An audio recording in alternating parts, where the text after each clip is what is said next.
ভারতের আকাশে বাংলাদেশি ড্রোন, কি ঘটছে সীমান্তে? ভারতের মেঘালয় সীমান্তে ড্রোনের সাহায্যে নজরদারি চালাচ্ছে বাংলাদেশ। মেঘালয় রাজ্য পুলিশ ও বিএসএফের পক্ষ থেকে উঠেছে এমন অভিযোগ। তাদের দাবি, সুনামগঞ্জের উত্তরাঞ্চলে উঠতে দেখা গেছে একাধিক মানববিহীন আকাশযান। কখনো কখনো আন্তর্জাতিক আকাশসীমা লঙ্ঘন করেছিল এসব ড্রোন। এগুলো উড়ানোর উদ্দেশ্য হতে পারে সীমান্তে নজরদারি, আড়িপাতা অথবা অস্ত্র সরবরাহ, এমন দাবিও করেছে তারা। সম্প্রতি বাংলাদেশে ড্রোন মোতায়েনের বানোয়াট খবর প্রকাশ করে প্রতিবেশী দেশটির বিভিন্ন গণমাধ্যম।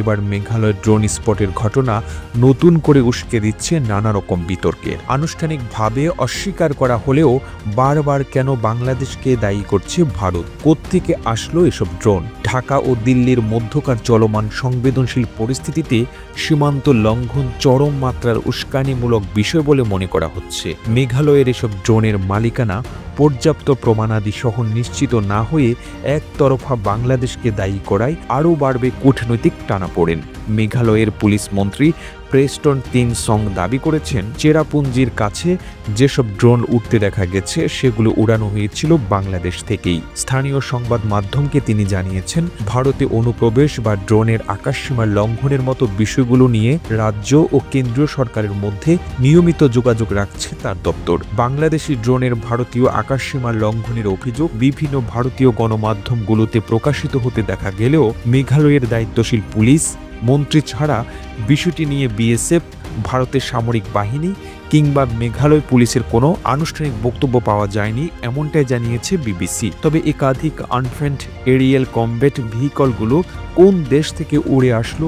সংঘাতপূর্ণ সময়ে কেন সীমান্তে দেখা গেল এদের? কিভাবে এগুলো আন্তর্জাতিক বর্ডার পার হলো? প্রতিবেশী রাষ্ট্র দুটোর জন্যই সেটা হতে পারে দুশ্চিন্তার কারণ। মেঘালয়ের সাথে বাংলাদেশের রয়েছে 443 কিলোমিটার সীমান্ত।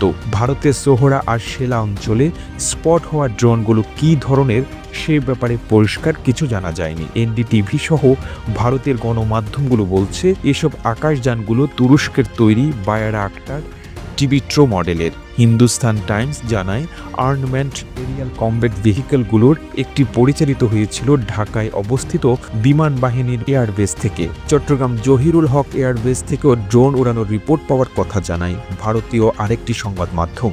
তবে এইসব দাবির পেছনে দেখানো হয়নি কোনো ধরনের তথ্য প্রমাণ। 2022 সালে তুরস্কের কাছ থেকে টিবিট্রো ড্রোন কেনার চুক্তি করে বাংলাদেশ। 2024 সালে খবর পাওয়া যায় সামরিক বাহিনীর বহরে যোগ হয়েছে শক্তিশালী এই আকাশযান। এর প্রেক্ষিতে মেঘালয় সীমান্তে দেখা ড্রোনগুলোকে বাংলাদেশের বলে দায় চাপাচ্ছে ভারতীয় বিভিন্ন সূত্র। নিরাপত্তা বিশ্লেষকদের ধারণা, দ্বিপাক্ষিক পরিস্থিতি যতই মন্দ হোক, সামরিক সংঘাতে জড়াতে চাইবে না ভারত ও বাংলাদেশ। সেক্ষেত্রে ড্রোন নিয়ে দোষারোপের খেলা বাদ দিয়ে সীমান্তে নিরাপত্তা নিশ্চিত করতে একসাথে কাজ করার বিকল্প নেই বলেই মনে করেন তারা। প্রতিবেদনটি ভালো লেগে থাকলে আপনার ফেসবুকের টাইমলাইনে এখনই শেয়ার করুন। সেই সঙ্গে বিশ্ব বাংলার ফেসবুক পেজটিকে ফলো করুন ও বিশ্ব বাংলার ইউটিউব চ্যানেলটিকে সাবস্ক্রাইব করুন।